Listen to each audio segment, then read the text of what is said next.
we often say that these things are starting to interlock and align, and what a great opportunity to build and develop apprentices for the Yeah. skills and jobs and roles required to deliver this. One thing the article highlights is that this pot of money will be divided into areas that need it the most. Why don't we start to build these apprenticeship centres around those areas as well? I absolutely love that. It's not just the skills needed to actually build these things, but planning and liaison with different sort of stakeholders and so on. This could be a really, really nice government-sponsored means of doing that, where the funding is secured, the projects are secured, we know what's coming down the track and so on. This episode is brought to you in partnership with Adobe Acrobat.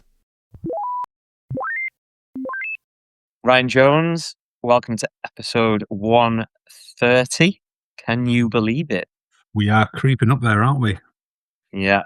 Got a real quick question for you. I've felt quite nostalgic over this weekend. I'm not quite sure why. Maybe it's the changing of the seasons as we enter autumn. Not sure. But it got me thinking. And I think we all go through fads. And I'm just wondering, when you were younger, what was your favourite fad when you were a kid? Put you on the spot there a little bit. No, do you know what? Because there's loads. Ice hockey. Yeah. Watching the Mighty Ducks and other kind of bits like that. Wasn't content with just watching the film. Me, my brother, and all of our friends ended up getting pretty heavily into ice hockey and inline hockey. And as fads go, being asked my parents, not the cheapest either. Probably yo-yo or pogs probably would have done it, but I would say if you're going to do it properly. What about you? Yeah, like you say, there's so many, but I think one that sticks out for me because I fought for it was the pumps that you used to pump up the trainers. Yeah. Really, really wanted a pair, and I think we went to about 8 shoe shops, and I was having none of it. It was either these or nothing. God, I old think, school. I think my dad walked out at one point because he was just like, "Buy some shoes." I don't remember ever having them, mate. It was the sort of Nike Triax with the visible air bubbles. They were like, and the more air bubbles, the better. I remember that being the thing at school, sort of counting each other's air bubbles and so on. But Yeah.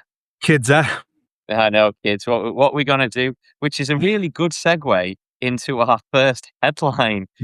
Speaking of air and pockets and being quite light on your feet, because it's all about the Burnham Bounce. Well, yes, right. That's what a segue. Another one being, obviously, I've mentioned before, and I probably will do a million times. It's one of my favourite anecdotes at the minute that Andy Burnham and I went to the same high school. So You haven't mentioned that. yeah, I will have done, and I will mention it several other times. But we'll see what happens. Obviously, he's over in Ukraine at the minute. We're still technically on recess for the summer from Parliament. His in-tray is going to be pretty creaking, I think, by the time he gets back. We've remarked on here, again, vibes and sort of everything else seems to have done pretty well, I would say, first month or so in office. Nearly outlasted Liz Truss. So, we're getting close to having crossed that particular milestone.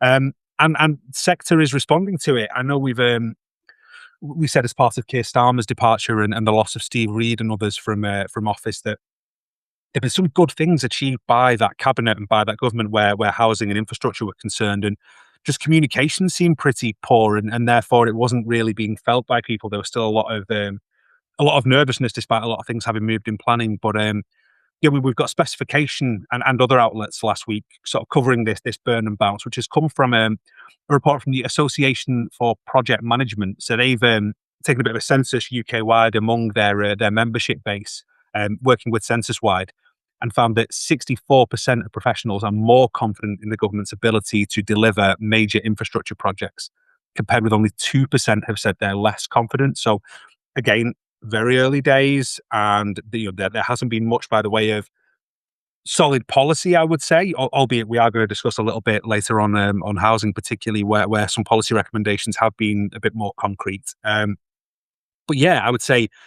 early signs from sector are positive. They're sort of, we've said before, it's not about projects being cancelled or things that have been completely mothballed. It's things that have been sort of shelved while confidence waits to come to sector, while private money comes into sector. And if there is kind of a trickle through effect rather than a trickle down effect, this feels like a really positive first step in that direction.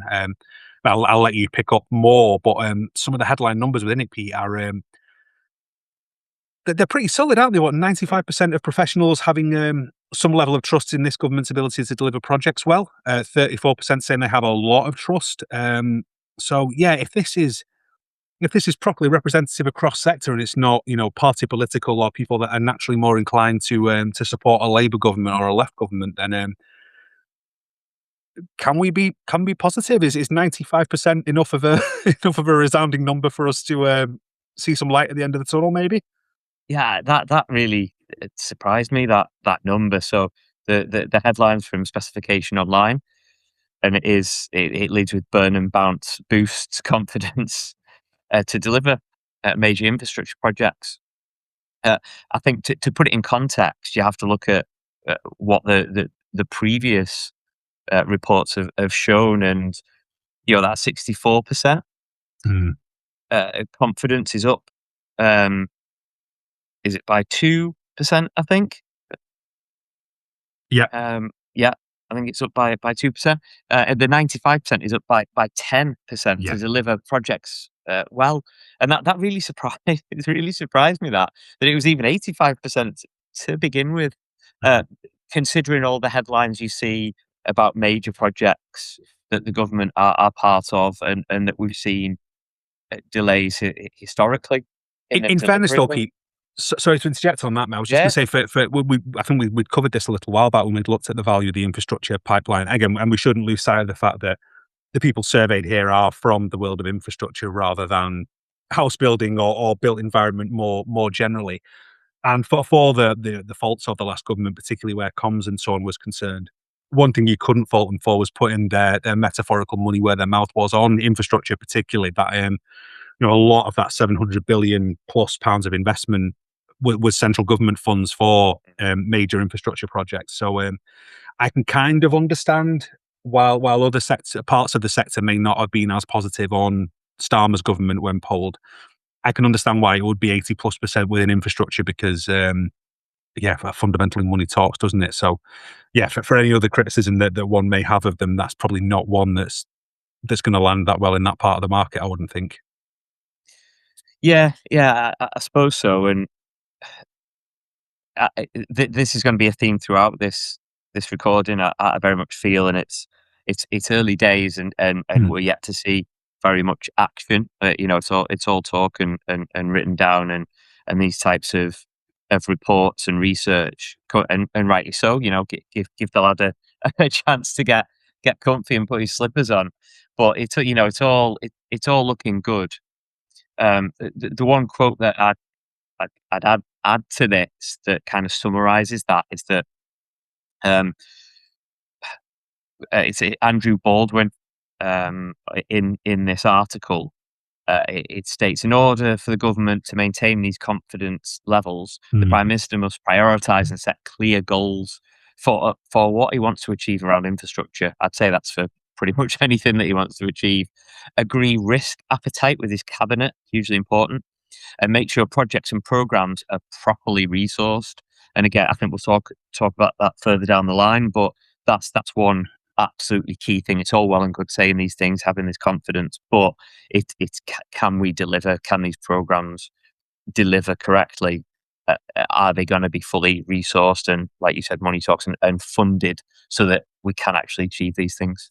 I think that's fair. I think that's absolutely fair. I think there being this much goodwill is probably a sign of just how, I don't want to use the word desperate because that's maybe unfair, but how much everyone wants this government to succeed within sector, and not for party political reasons or any of that sort of stuff. Just we could all do with a bit of a break, I think, and some period of relative stability. Again, the fact he's over in Ukraine at the minute and some of the headlines coming out of there, plus what's happening with the US and Canada and their trade negotiations and so on. It's not an easy macro environment, as we've done to death, I would say, on the podcast over the last year. But it probably won't ever be. I think that's maybe just, I'm hesitant to use the phrase the new normal, but it does feel slightly chaotic at the minute. But in terms of things that can be controlled, I think a couple of early wins would be great. I appreciate that infrastructure is quite a difficult place to do that because the nature of these projects are so long tail that you're probably not going to see the full, certainly the full economic benefit until much, much later on. He's talking about a 10-year plan. A lot of these things you probably won't see until the very end of that, if not beyond. But you'll see job creation, you'll see sort of shovels in ground, you'll see things start to move. And I think that will be, you're absolutely right, that will be the real test of how successful this is. Because, yeah, the vibes are good at the minute, but there'll be a backlash if that doesn't hold. You know, it helps, I think, being a good communicator. I think you've seen it previously with the likes of Cameron and Blair and, dare I say, Johnson to a certain extent. But yeah, the public aren't stupid, and yeah, the sector certainly aren't stupid. I think you've seen, again, I don't want to dwell on it, but again this week, some very high profile administrations and liquidations, and yeah, it's very obvious very quickly if things aren't improving. So yeah, not to wrap it up in doom, but yeah, I hope that the confidence being felt is justified, and I hope it's informed confidence because the people polled are starting to see things moving or believe that things will move pretty significantly soon. Because yeah, we'd all like to see it, wouldn't we? Yeah, I like the fact that we're not even a 1 quarter into his tenure, and we can start to count the days until he's lasted longer than previous incumbents in his position. That's saying something.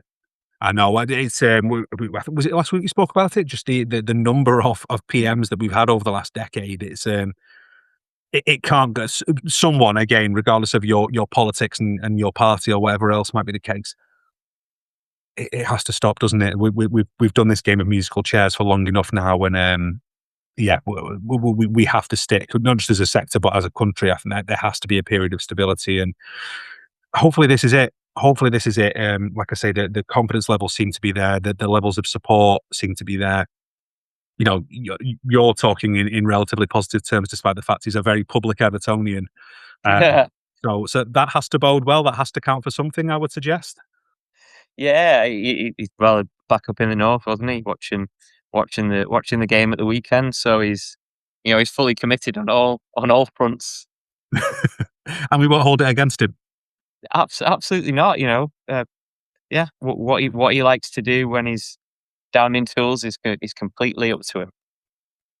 No, well, fair enough. Well, it is a little bit, certainly, well, actually, all three items this week are a little bit politics disrupted. But before we dive into story 2, should we give a little shout out to our sponsor, Adobe Acrobat? Yeah, why not?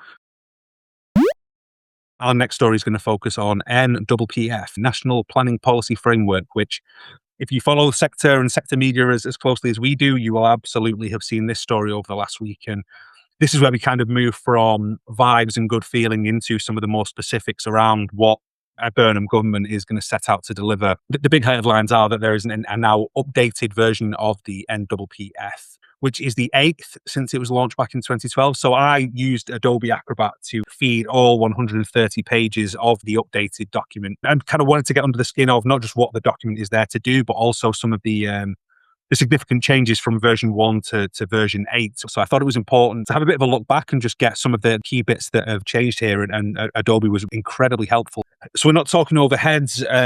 If people aren't aware, the National Planning Policy Framework is basically, it's how homes get built within England. So there's 3 central pillars to it around local and strategic plans that are up to date, evidence-based, and prioritise sustainable development. Won't do too many spoilers because we're going to talk about some significant changes within our next article. But what AI system within Spaces has done is break down sort of 9 key areas of change from version 1 to version 8, as has been recently submitted. Definitely have a look at that. And thank you again to Adobe for helping us to be able to digest such a chunky report so quickly.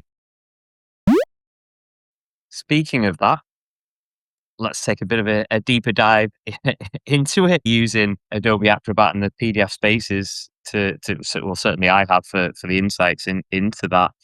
The article or the headline we're focusing is from Building. Lengthy title. In fact, I think all our headlines have been quite lengthy this week. And this is a pretty bold swing. New NPPF, great acronym there, ushers in an era of permissive, nationally led planning policy, but could be scuppered by viability crisis. Yes, I think one of the big takeaways here, or kind of the key headline, if again, I would highly recommend, and not just because they're a sponsor, but go and have a look at that space. I think for such a massive document to be broken down so clearly, I think is a really really handy thing, particularly if you do feel, as many people understandably do, overwhelmed with the amount of reforms and new legislation and things that are mooted for coming further down the track. I think it's just a really handy bite-sized thing. But to make it even more digestible for listeners, the kind of the point of all of this, I guess, that the government is driving to, is to move from this era of perceived NIMBYism, that even where there has been a sort of national sentiment that yes, we'd like to build more, on a local level over the last decade, there's been a lot of protectionism, sometimes understandably. Again, it's not just tarmac the greenbelt or whatever else, but but something has to give, as we've said before. You can't pursue effectively a national renewal of housing stock without things having to be built near to where people live currently. That's the way that this works. So the big move here is that local authorities basically have a default yes, and government will intervene where local authorities are seen to be blocking things that are sizable developments that would provide a lot of increased provision for housing. So I think sector, I don't know how you read it, Pete, from the building article reference, but sector seems pretty on board with that. It's certainly where planning has been the bogeyman for the last couple of years. We'd love to build, but this is getting in our way. Doesn't seem like that's for good or ill. That doesn't seem like that's going to be a problem for much longer. But I think you allude to it there. Removing planning as the bogeyman maybe highlights a couple of other areas that might cause a bit of drag, particularly, as you say, on viability, which might be a slightly uncomfortable position for house builders and developers to be in, that they're now going to be answerable to, why you hold that site and why shovels can't be put into ground a little bit sooner. So I don't know if you want to expand on that. Yeah, it's a lengthy article, and rightly so. Like you said, if anybody's got a few hours spare to read through the 180 plus pages, I think you cited there, then go for it, and let us know what you think this week.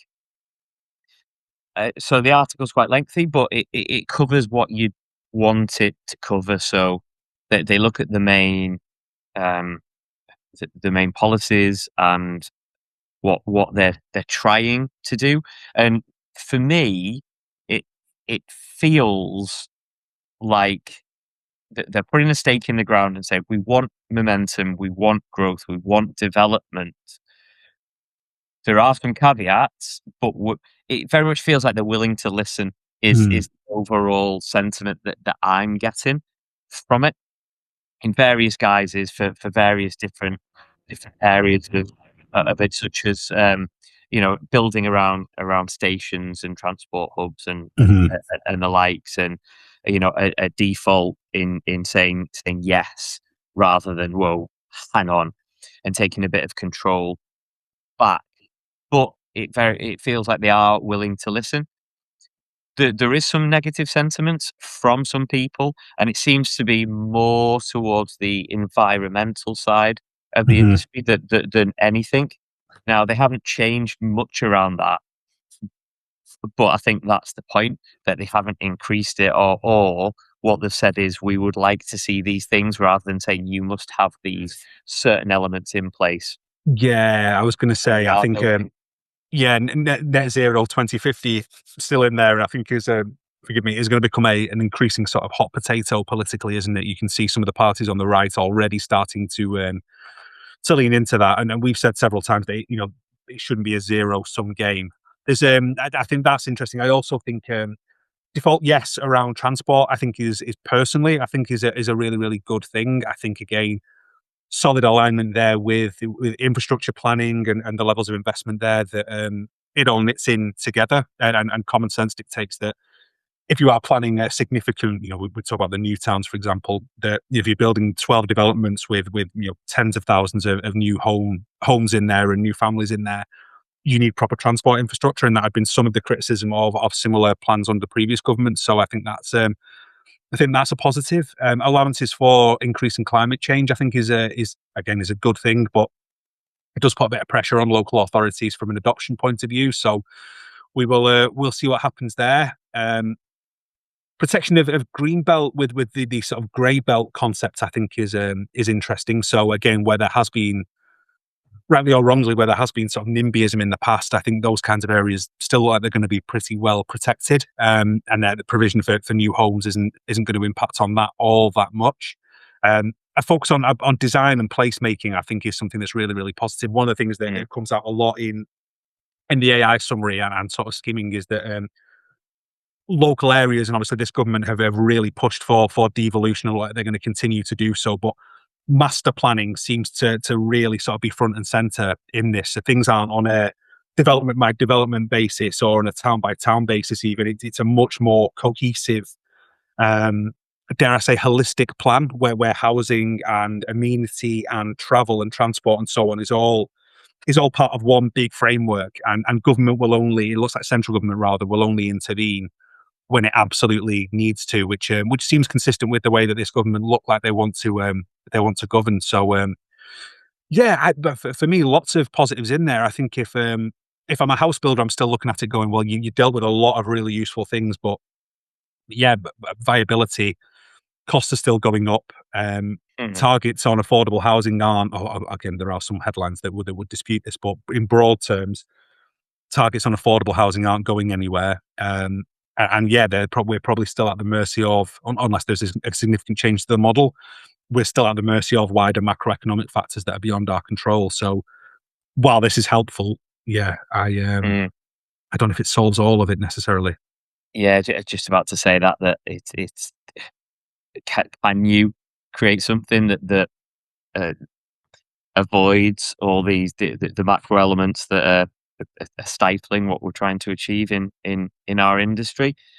Probably not. But yeah, again, like we said in the first article, it's great on paper. There's a lot of positives to take from it, but we need to see that action next. And the thing that strikes me is that you mentioned a 10-year plan, and it's difficult when you're talking in years, let alone a decade, to think this is just a singular step in the first few months. We've got a fair few months to go if he's still there in 10 years' time.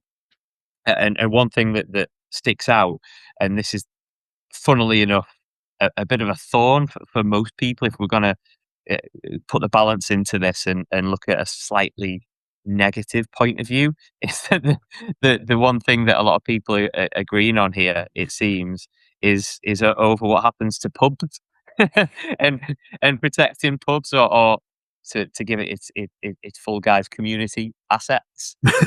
So yeah, I know, yeah. But basically, you mean ale houses, don't you? Yeah. And what they're saying is, if it's going to be a change of use, i.e., changing a shop or a pub or anything like that serves a community into residential, then you've got to have a 12-month marketing exercise. Now, avoid the word marketing, but a 12-month exercise into the viability of changing it, and can it be commercially sustainable to stay as a community asset, which people are saying, God, 12 months is a bit long, where we've got somewhere which could be turned into housing, which we desperately need. But then you look at it from a 10-year point of view, and maybe that 12 months isn't a bad thing to see if it can serve a community. Again, there's caveats in there that say, oh, okay, well, this isn't it must be 12 months. There's certain things that we can overlook, and maybe things can move a bit quicker than 12 months. But I quite like that, because it gives you a chance to pause and reflect and say, is this necessary, or keeping this community asset, is it going to bring more people into this area? Yeah, and again, I'll declare my interest in that. I'm a big fan of devolution as a concept. Generally, I think it's already given quite a lot, and I like what this government are talking about with it. Again, away from built environment, just in general terms, more power to local areas for informed thinking in that respect. And I think what it probably does keep with things like individual pubs or other quote unquote community assets, the merits of those things are judged within the context of that community and within the wider plan, rather than just a single planning application, sort of yes or no. So I don't hate it. 12 months is a significant amount of time, isn't it, for a singular decision. But again, there's some guidance there, isn't there? Within that, you would think that, yeah, does it make sense within that broader plan, and is 12 months a reasonable span of time to give it on that basis? Who knows? Again, back to a story that we did a little while back. Maybe this is where your AI sort of planning decisions, as used in the US, start to come over here as well. Mm. That speeds things up. And I noticed one of the things within there, which is very interesting, is this idea of digitizing planning system and sort of reforming it in that respect. So who knows? Maybe 12 months starts to come down if you digitize these things, and if is less yes or no on singular merits and more in a broader sense, in a holistic sense from a planning point of view. So I like it. I'm a fan. I think there's again, through a devolution lens, I think there's a lot to be excited about there. So let's see. But again, we need some consistency. We need some continuity. So if this is the way that we're going, then let's stick. I think it's 2012. This was originally introduced, so 8 changes over that period, or 8 sets of amends over that period, plus all the legislation being introduced, Building Safety Act, and so on. It's a lot for the wider sector to deal with, isn't it? So it'd be nice to sort of agree, put it to bed, and then focus on delivery for a little while, I think.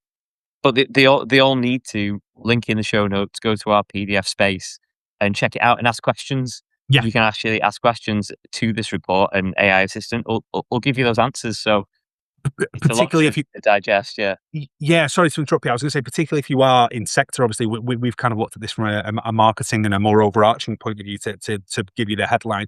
I think it's noted in the building article itself, bearing in mind the very talented people that they've got working there, were kind of saying that they're still getting their heads into it. There's a lot there to digest over the full 130 pages, and like I say, we've spat out the sort of headline stats as we see them, and we've had support from Adobe. So 100% go and have a dive in, go and interact with the tool itself, and get what you need out of it relative to your area of expertise. Yeah, completely. Final headline. Again, we're sticking with government disrupted. It does feel a bit like that this week, doesn't it? Yeah, and this is from our old pals at Architects Journal, who seem to be featuring more and more, which I think is down to good journalism and good copy and content that we can get into more than anything. And the final headline is the government outlining plans for 422 million to help end rough sleeping by Christmas. Now, there's a deadline for you. Yeah, well, but as I said previously, and I hadn't really thought much about linking this in, Pete, but nothing is going to sustain those positive feelings quite like some early wins. So I think having a hard deadline and a sort of pressing deadline, it focuses attention, it makes things more tangible, and hopefully, I mean, not least because it would do a lot of good for a lot of people, and it's a good thing to do in and of itself. But I think it will be proof positive that even where this government has some longer tail plans, that you have more confidence in their ability to deliver on that because they've delivered on something tangible in the short term. So, by Christmas, it's ambitious certainly, but for all kinds of reasons, I hope they can do it. Yeah, and to put this into context, so this is £422 million package, and it's broken down with 102 million new funding on top of 340, which was announced in July. Over 1,000 settled homes to be delivered in 3 years. But this goes a lot deeper than that, and the article just doesn't. It's not just about the housing. We can build houses, or we can try to build houses and sort people from an accommodation perspective. But this is about what happens after they are housed, what happens after they have got a roof, what happens after they are sleeping in a warm room rather than on the streets. And it's all well and good to give that to people, but they need to find work, they need to find a community, they need to be treated as a human. So it goes a lot further than just here's a home, there you go.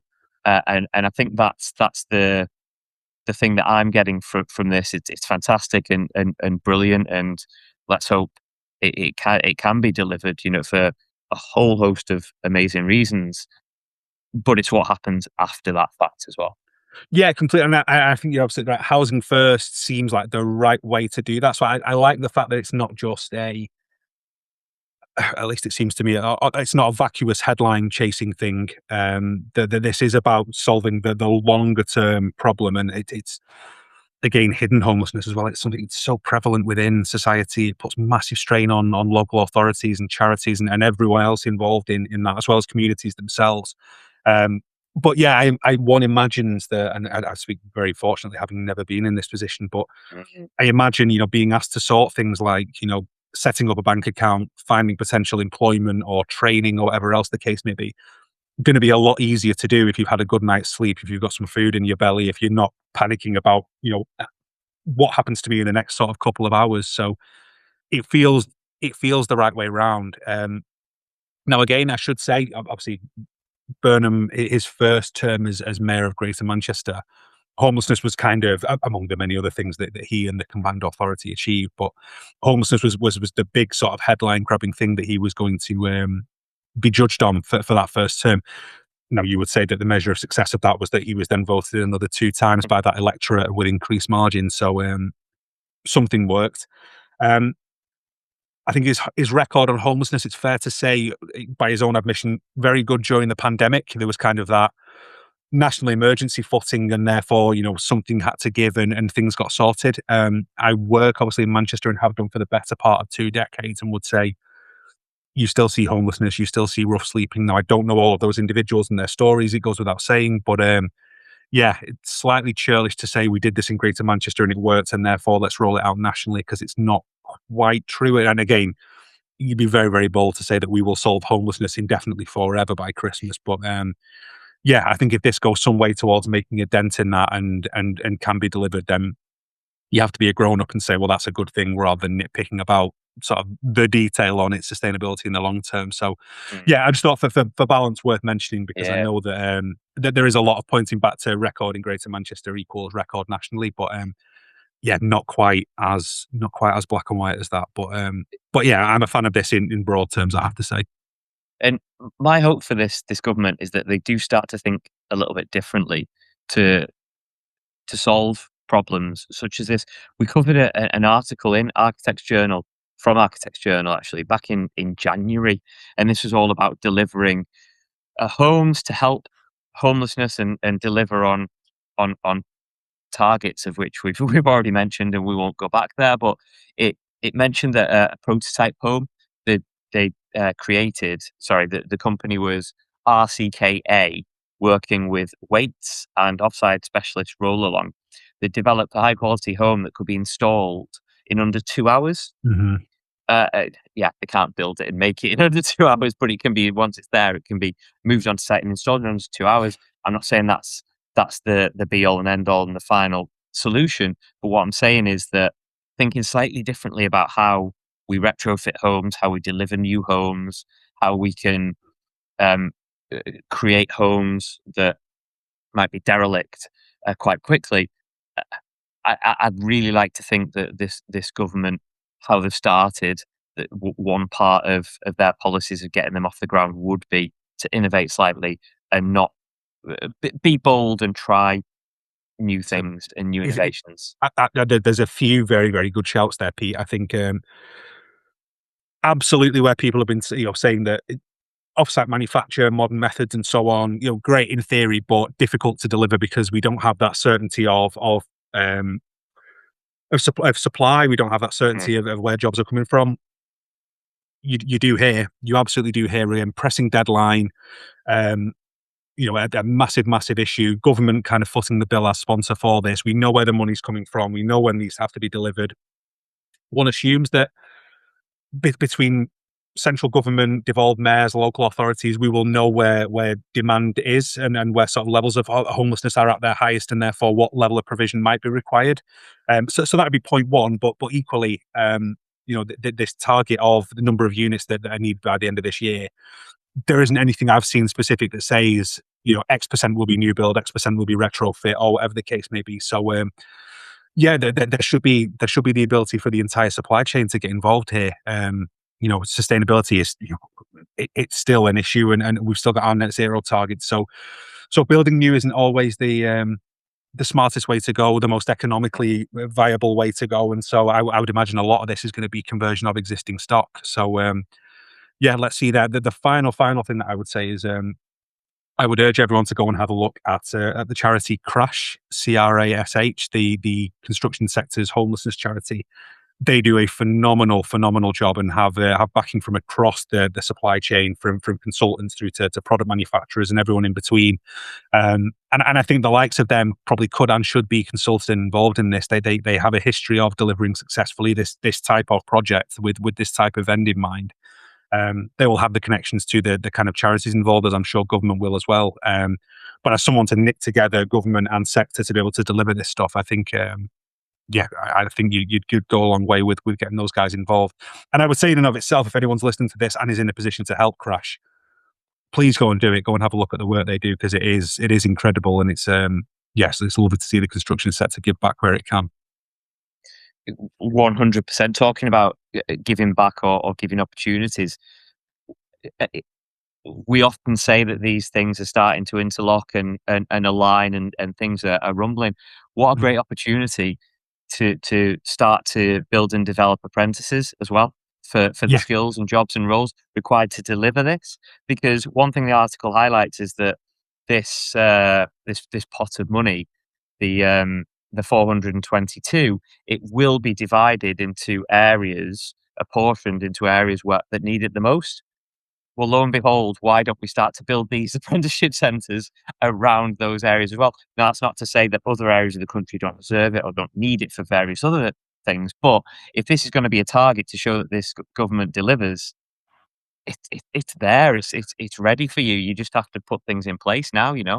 I love that. I absolutely love that. And again, if you think it's not just the skills needed to actually build these things, but planning and liaison with different sort of stakeholders and so on.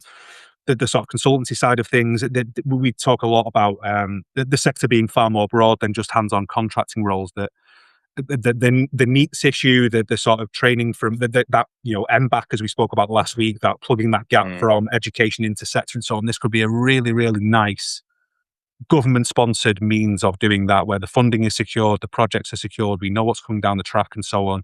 And again, maybe that's something government can do, as we spoke about last week, is that role of purse string holder. That anyone that wants to be involved in this project, one of the conditions is you must employ X% from local area and from sort of the ages of X to Y. Yeah, what a really, really good shout. Yeah, absolutely. Speaking of good shouts, seamless as ever. Takeaways. Well, I think I might have changed mine on the fly, Pete, just as you were talking. Oh, wow. But I think, well, exactly what you've just done. I think that there is a real call for innovation. What's that old phrase that necessity is the mother of all invention? We've got multiple crises at the minute. We've got multiple issues to deal with, but with a little bit of clever lateral thinking, as you've just done there, there is a real opportunity here to turn some of those things into potential positives. And as you just said, homelessness, housing targets, helping people to rebuild their lives while also helping to solve skills crisis, upskilling our young people, solving that NEET problem. That there is a way here without too much crowbarring. There is a margin of convenience where kind of every stakeholder group wins. So more of that, please. And again, to be fair, it seems like there is some interconnected, broad thought this government are doing when it comes to the built environment. So long may that continue, and let's try and be more mindful of that in our day jobs, I guess. Yeah, completely. Mine sort of goes against that to be, in a weird sort of way. And that's, you don't have to try and please everybody, because you're not going to please Fair. everybody. But it seems like in this case, there is the potential to please everybody.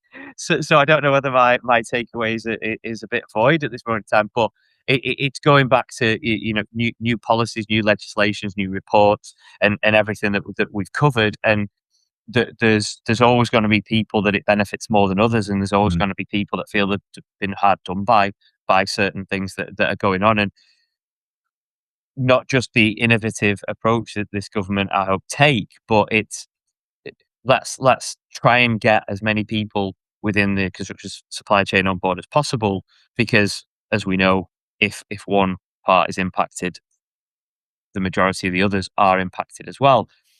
But let's focus on the areas that need it most and try and help them first and get that moving, and then move on to the people that feel they're hard done by. So let's not try and please everybody all at once, because I think that's an impossible task. But as you've just highlighted there, maybe it isn't.